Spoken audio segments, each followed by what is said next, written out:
नमस्कार किसान भाइयों, आपका स्वागत है आज की नई वीडियो में। किसान भाइयों, सितंबर के महीने में अगर आप भी इस खेती को करना चाहते हैं, तो आप इस खेती को अच्छे तरीके से कर सकते हैं और इस फसल को लगाने से आपको अच्छा खासा उत्पादन के साथ में आपको मंडी में पैसा भी बहुत ज़्यादा मिल सकता है।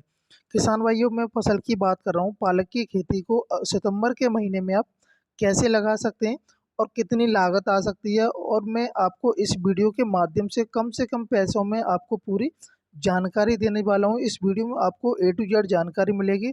आपको खेत की तैयारी से लेके सिंचाई तक का आपको इस पूरा वीडियो के माध्यम से जानकारी मिलने वाली है। तो किसान भाइयों, सबसे पहले आपसे मेरा निवेदन है कि अगर हमारे आप चैनल पर नए हैं तो चैनल को सब्सक्राइब करें और घंटी वाले बटन को जरूर दबा दें, जिससे कि वीडियो के नोटिफिकेशन आपको कंटिन्यू मिलते रहेंगे।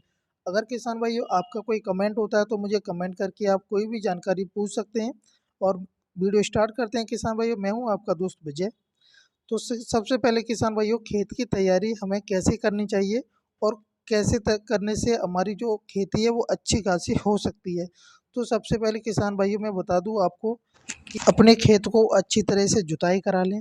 जुताई कराने के बाद में उसमें रूटावेटर जरूर चढ़वा दें, जिससे कि अगर बेड की विधि के द्वारा आप पालक की खेती को करना चाहते हैं तो आपको रूटावेटर की बहुत सख्त ज़रूरत पड़ेगी, क्योंकि बेड बनाने में आसानी रहती है और अच्छा खासा उर्वरक शक्ति भी उसमें उत्पन्न हो जाती है, भुरभुरापन आ जाता है मिट्टी में। तो किसान भाई, जो आपकी खेत की जो मिट्टी का जो पीएच मान है वो 5 पॉइंट से लेकर के आपका 7.5 तक रहे तो अच्छा रहता है। अगर उससे ऊपर जा रहा है तो आप उसमें कुछ बेसल डोज डाल सकते हैं, जिससे कि पीएच जो मान है वो कम हो सकता है। और किसान भाइयों, अब बात करते हैं कि बेड हमें किस विधि के द्वारा बनाना चाहिए। बेड आप दो टाइप से आप बना सकते हैं किसान भाइयों। या तो आप मशीन के द्वारा बना सकते हैं या अपने लेबर की सहायता से बना सकते हैं। जो बेड की जो दूरी है आपको 2.5 फीट रखनी है, और बेड की जो चौड़ाई भी आपको 2.5 फीट ही रखनी है। और बेड की जो ऊंचाई लगभग आपको 1 फीट मिनिमम रखनी पड़ेगी। अगर इससे कम रखते हैं तो आपका थोड़ा जो जब आप सिंचाई करेंगे तो उस टाइम आपको थोड़ी प्रॉब्लम क्रिएट भी हो सकती है। तो जैसे ही किसान भाइयों आप बेड बना के तैयार कर देते हैं, अगर उस आपके पास में स्प्रिंकल सिंचाई करने के लिए सुविधा है तो कोई दिक्कत नहीं है। अगर आपके पास ड्रिप एरीगेशन सिस्टम है तो ड्रिप के पाइप को आपको बेड के ऊपर बिछा देना है। और साथ ही में जब बेड के ऊपर बिछाओगे तो मैं आपको कुछ बेसल डोज बताने वाला हूँ। अगर आप बेसल डोज के द्वारा कुछ फसल को करना चाहते हैं, या आपके पास अगर गोबर की खाद अवेलेबल है तो उसको भी आप अपने यूज कर सकते हैं। अगर आपके पास गोबर की खाद है तो 2 से 3 ट्रॉली प्रति एकड़ के हिसाब से अपने बेड के ऊपर अच्छी तरीके से मिट्टी में हाथों से मिला दें। अगर आपके पास में गोबर की खाद नहीं है तो कुछ बेसल डोज ले सकते हैं, यानी कि जो कुछ फर्टिलाइज़र आते हैं जैसे कि एसएसपी हो गया, आपको 50 केजी का लेना है, 50 केजी लेना है। एमओपी हो गया, 20 केजी आपको लेनी है।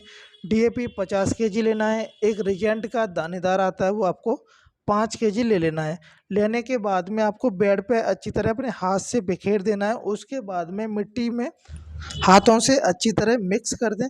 और मिक्स करने के बाद में अगर ड्रिप एरीगेशन सिस्टम है तो उसके ऊपर आप ड्रिप एरीगेशन का पाइप को बिछा सकते हैं।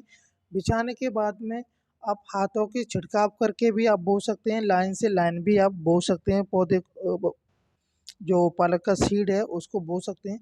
बोने से पहले आपको अपने बीज को उपचारित करना पड़ेगा।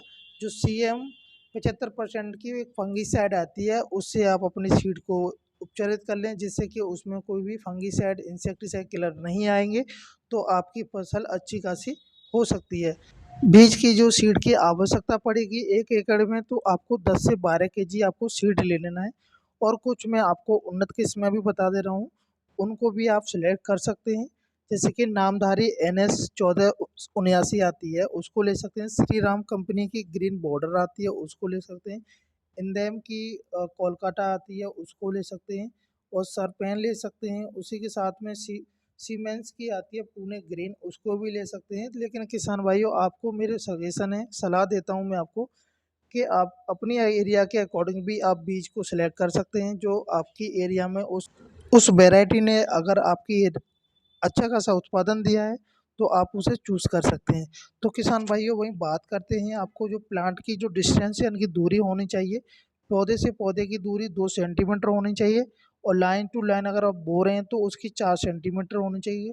जब आप बोते समय यानी कि जो सीड आप बो रहे हैं उस समय आपको विशेष ध्यान रखना पड़ेगा, जो आपका बीज है वो ज़्यादा गहरा नहीं जाना चाहिए। मिनिमम से मिनिमम 2 सेंटीमीटर गहराई पर आप उसे रोक सकते हैं। अब बात कर लेते हैं किसान भाइयों सिंचाई की। तो सिंचाई हमें किस तरीके से करनी चाहिए और कितने दिनों के अंतराल में हम सिंचाई कर सकते हैं।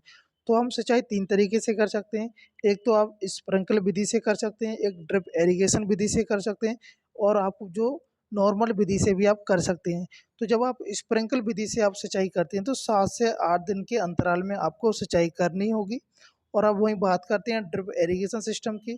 तो ड्रिप इरिगेशन सिस्टम की आपको 2 से 3 दिन के अंतराल में आपको सिंचाई करने की आवश्यकता पड़ेगी। और बात करते हैं जो आप बिना स्प्रिंकल और ड्रिप इरिगेशन सिस्टम से या नॉर्मल तरीके से सिंचाई करते हैं तो 10 से 12 दिनों के अंतराल में आप सिंचाई अवश्य कर दें, जिससे कि आपकी खेत में थोड़ी नमी बनी रहे।